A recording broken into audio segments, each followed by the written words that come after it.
All right, so rehabs, again, pretty self-explanatory. The idea here is, though, that you are internalizing all the risk. So this is what's really important about rehabs. And we know, you buy a house, you fix it up, you flip it, you're supposed to get a bunch of money, right? That's what the TV shows say is supposed to happen. Whether it happens or it doesn't happen, I'm not so sure, right? Sometimes it does, sometimes it doesn't. I've made lots of money in rehabs. And I'll tell you a story. I lost $100,000 on a rehab before.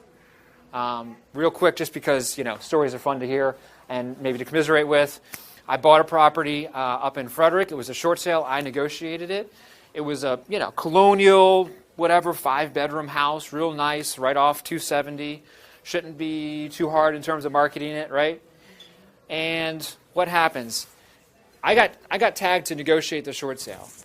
2 doors down from the house was a contractor. He lived in the house, he owned the house. This guy comes into our house, breaks the pipes in the upstairs master bath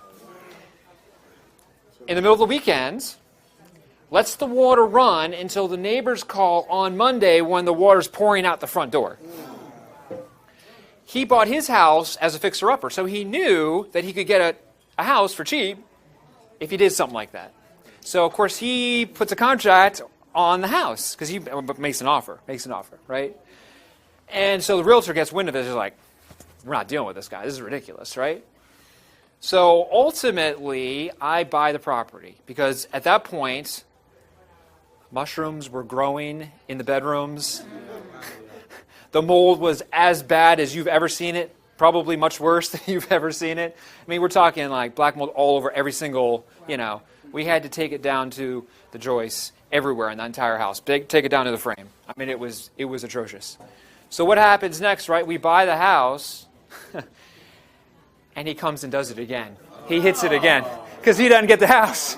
Same master bathroom, toilet, rips out the pipes over the weekend, water's gushing everywhere, right? All right, so my contractor happens to come in on the weekends just because he's a nice guy. And he catches it, but it basically washes out the kitchen. I mean, it's just, we had to replace the kitchen. Sheriff comes by, doesn't do a darn thing. Doesn't take fingerprints, doesn't do any investigation. It's crazy, right? It's absolutely crazy. We point to the guy who did it. He doesn't do anything. We recover from that. 2 months later, what happens? He does it again, but you know what? He doesn't do water. He puts a fire accelerant in the basement and opens up, and the water, the second time, he opened up a door in the back, and it's in January, so it's supposed to, just absolutely freeze everything and blow it up. So with the fire accelerant, he's probably going to burn down the house because he opens up the attic, drafts, and so it's supposed to create this like explosive. The only thing that saved me on that? It got so hot in the basement that the water heater fitting, actually it was plastic and it bust open, and then the water heater just starts spraying water out and it puts the fire out. But the whole basement is black and charred. I mean,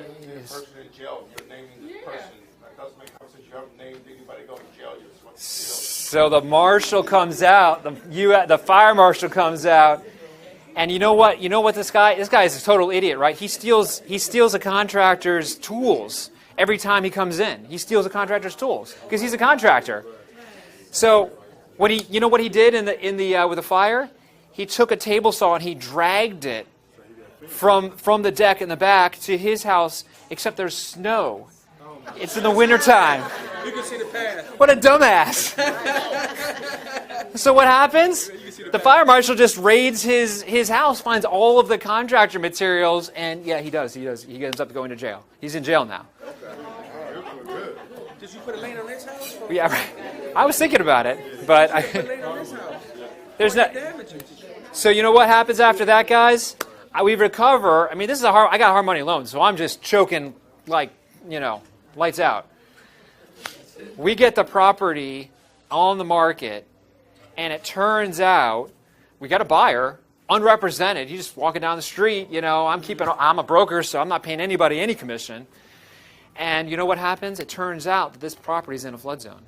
The seller never disclosed. And you want to know the premium? $11,000 a year premium. That's $900 a month for your mortgage payment on top of your P&I. Bye-bye buyer.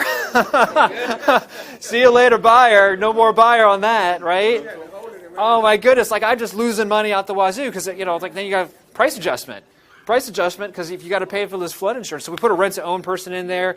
He doesn't buy it in 15 months. He ends up owing me some money because he's a contractor. I'm trying to work with him and get him to buy or going over loop-de-loops.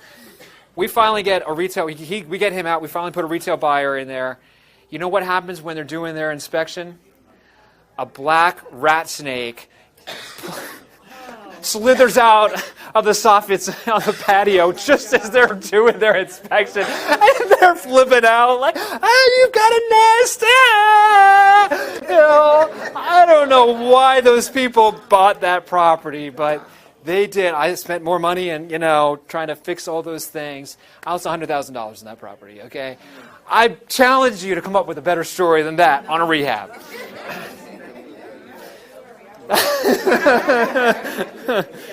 But at on the rehabs, right, you're internalizing all of that risk. That's the point.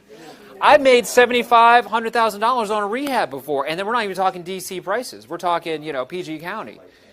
Right? Just one second. Let me finish. I'll come right back to you. Right? But you're internalizing all of the risk. You're internalizing the market risk if the market goes down. Right? You're internalizing marketing risk, whether you can find a buyer, what kind of buyer do they, you know, what do they want in the property. You're internalizing your financing risk. You know, who is your lender? What kind of conditions are they going to impose? Obviously, you're internalizing the contractor risk. How was your contractor going to perform? That is huge on rehab. That's probably the most important thing on a rehab right there. So all of that risk you internalize. So yeah, it's great. You could have great return, but you could also lose $100,000. Yes, go ahead. When you rehab, are you buying a survey? Because the survey should show what flood zone it's in, period. Generally, well, it's also required by law that they disclose whether it's in a flood zone. But generally speaking, in my experience, and I know you're entitled as well, most people, unless the lender requires it, most people have gone away from surveys. And so I don't, yeah, they do. They do. They do. They do. Now, it's whatever my lender wanted to. I didn't even know that there was any water in half a mile or a mile. So, I know. I've learned my lesson. What can I say? That's right. All right, so those rehabs, right? In theory, you're making neighborhoods great. Right? I mean, that's what I got. I got into rehab. I was in law school. I was involved in a nonprofit housing clinic. I went to school in Michigan, so Detroit was the obvious outlet for nonprofit efforts. And nonprofits will go in and try to cut off a declining neighborhood, right? So as soon as the board-ups start happening, then there's a cycle down. And so what you want to try to do is you get in right at that tipping point where you know, there's a couple of properties. If you can jump in, rehab them, and then turn them over, you can actually save a neighborhood. And so that's what we that's my kind of, you know, altruistic goal in a lot of these projects is, hey, look, this is an otherwise okay neighborhood. Obviously, you got to assess your marketing risk, but at the end of the day, you want to make places nice for people to live in, ultimately. And I imagine that's, you know, many of your goals as well.